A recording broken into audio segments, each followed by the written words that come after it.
I was 24 when I fell in love with a woman twice my age. She wasn't just any woman. She was my mother's closest friend.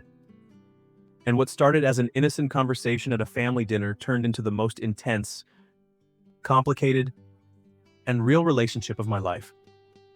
This is a story about crossing lines, breaking rules, and discovering that sometimes the heart wants what society says it shouldn't have. My name is Alex, and this is my story. I grew up in a small town in Pennsylvania. You know the kind of place I'm talking about, where everyone knows everyone, where your business is everyone's business, where nothing stays secret for long. My mom had this friend, Diana. They'd known each other since college. Nearly 30 years of friendship. Diana was always around our house. Family dinners, holiday parties, weekend barbecues, birthday celebrations. To me, she was just Aunt Diana. Even though we weren't related by blood, that's what I called her growing up. She was part of the furniture, part of the family. Just another adult in my mom's circle. But here's the thing. When I was a kid, I didn't really notice her. She was just another grown-up. Someone who asked me about school and gave me birthday cards with $20 inside. But when I came back home after finishing college, something had changed. Or maybe I had changed. I'd been away for 4 years, living in Boston, studying, partying, figuring out who I was. And when I came back home, I was different. More aware, more observant. Diana was 48 years old. She had shoulder-length brown hair with a few silver streaks she never bothered to hide. She dressed simply but elegantly. Nothing flashy. Nothing desperate. But what struck me most was her presence. She had this confidence about her. This quiet strength. She didn't try to fit in or please anyone. She didn't apologize for taking up space. She just existed. Fully and completely. And that was magnetic. I remember the first time I really saw her. Like, actually saw her. It was my mom's birthday party. I was helping set up tables in the backyard. Diana showed up early, carrying a homemade pie. Apple cinnamon. My mom's favorite. "Alex?" she said, stopping in her tracks. "Is that really you?" I turned around. "Hey, Aunt Diana." She laughed. "My God, you've grown up. When did this happen?" We stood there for a moment, just looking at each other. And I felt something shift. Something I couldn't name yet. "I guess 4 years will do that," I said, smiling. "I guess so," she replied. And there it was. A spark. A connection. Something unspoken hanging in the air between us.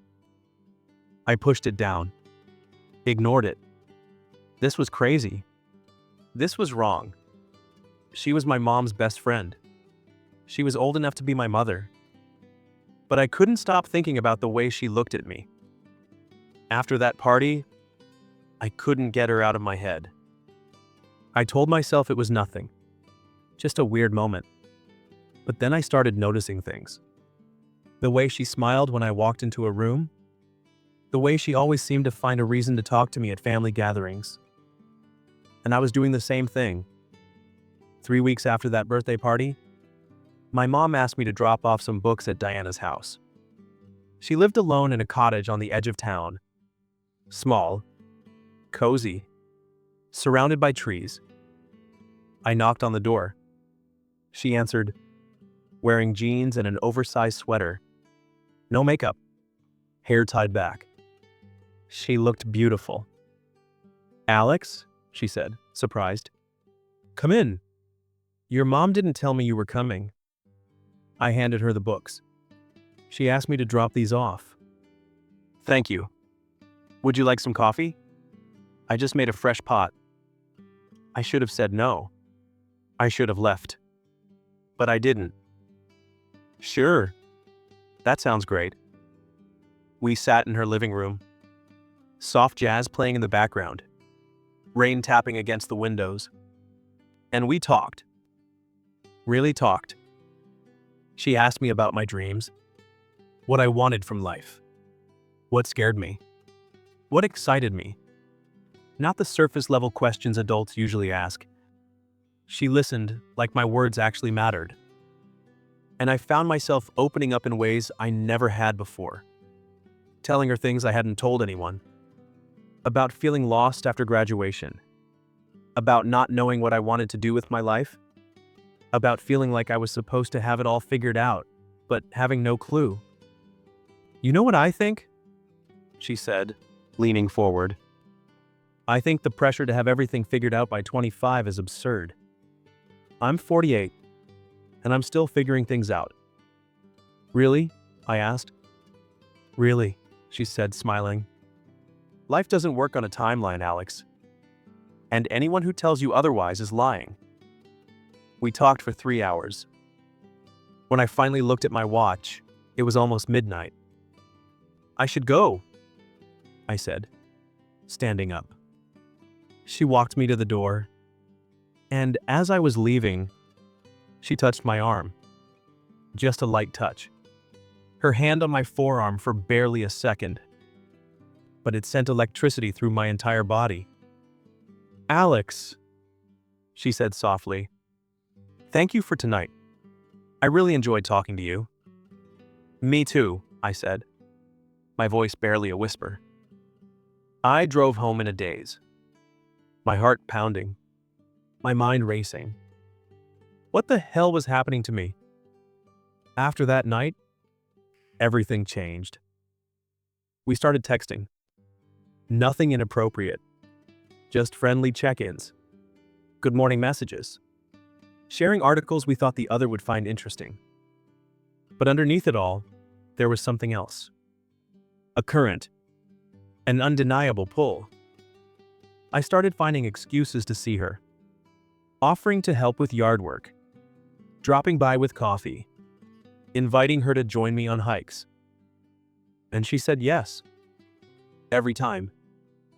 We fell into this rhythm. These stolen moments where it was just the two of us. Away from my mom. Away from the town. Away from reality. One afternoon, we were sitting by a lake, just watching the water. The sun was setting. Can I ask you something? I said. Of course. Do you ever feel like you're living the life you're supposed to live? Or do you feel like you're playing a role? She was quiet for a long moment. I spent most of my life playing a role, she finally said. The good wife, the supportive friend, the woman who never asked for too much. And then one day, I woke up and realized I'd lost myself completely. What did you do? I asked. I got divorced. I started over. I decided to stop apologizing for who I am and what I want. She turned to look at me, her eyes searching mine. But it's lonely sometimes, she admitted. Living authentically? Because not everyone understands. Not everyone accepts it. I understand, I said quietly. I know you do, she whispered. That's why I feel so comfortable with you. The air between us was thick with tension, with possibility, with everything we weren't saying. And in that moment, I knew. This wasn't just friendship. This wasn't just attraction. This was something real. A few days later, Diana called me. Can we meet? She asked. Her voice was shaking. I need to talk to you about something. My stomach dropped. Is everything okay? Just meet me at the coffee shop. The one on 5th Street. In an hour. I got there early. Ordered 2 coffees. Sat in the back corner where no one would see us. When she walked in, I could tell she'd been crying. She sat down across from me. Took a deep breath. Alex, I need to be honest with you, she said. And I need you to be honest with me. Okay, I said, my heart racing. I feel something when I'm around you, she admitted. Something I haven't felt in years. Maybe ever. And I don't know what to do about it. There it was, out in the open. I feel it too, I said. Every time I'm with you, every time you text me, every time I hear your voice. But this is complicated, she said, her voice breaking.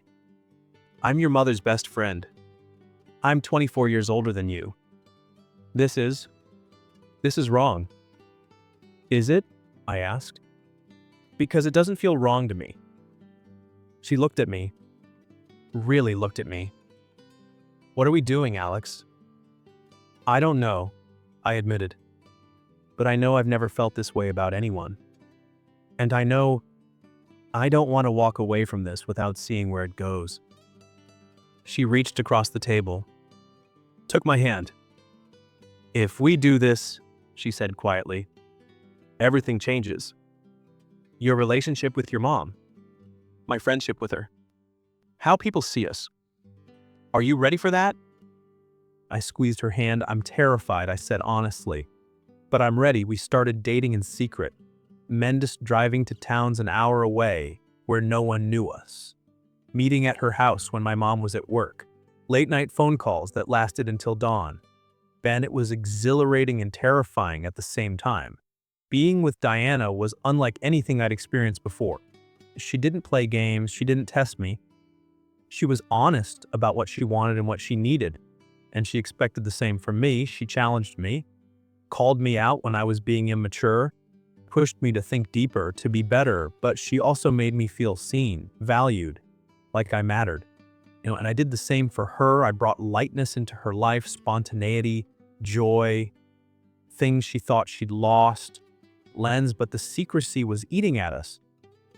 Every time my mom mentioned Diana, I felt sick. Every time Diana had to make excuses for why she couldn't come to family dinners, guilt consumed her. We can't keep doing this, Diana said one night. We were lying in her bed, tangled in sheets. This isn't fair to anyone, especially not to your mom, I know, I said. But I don't know how to tell her, neither do I, she admitted. But we have to. Because if she finds out from someone else, it'll be 10 times worse. She was right. I knew she was right, but I was terrified. 6 months into our relationship, my mom noticed something was off. Plain Alex. What's going on with you? She asked one evening. You've been distant, secretive. Are you in trouble? No, Mom, I'm fine. Are you seeing someone? My heart stopped. Why would you ask that? Because you're acting like someone in love, she said, smiling. And I'm happy for you. But why are you hiding it? I could have lied. I should have lied. But I was tired of hiding. Tired of pretending. Mom, I need to tell you something, I said. And you're not going to like it. And her smile faded. What is it? I took a deep breath. I'm seeing someone. And it's serious, but it's complicated. Bonds complicated how? It's Diana. The silence that followed felt like an eternity. Her face went pale. Then red. Then pale again. What did you just say? Mom, please let me explain. You're sleeping with my best friend? Her voice was rising. You're sleeping with Diana? It's not like that. What is it like then, Alex? Enlighten me. And I tried to explain, tried to make her understand, but she wasn't listening. She was crying, angry,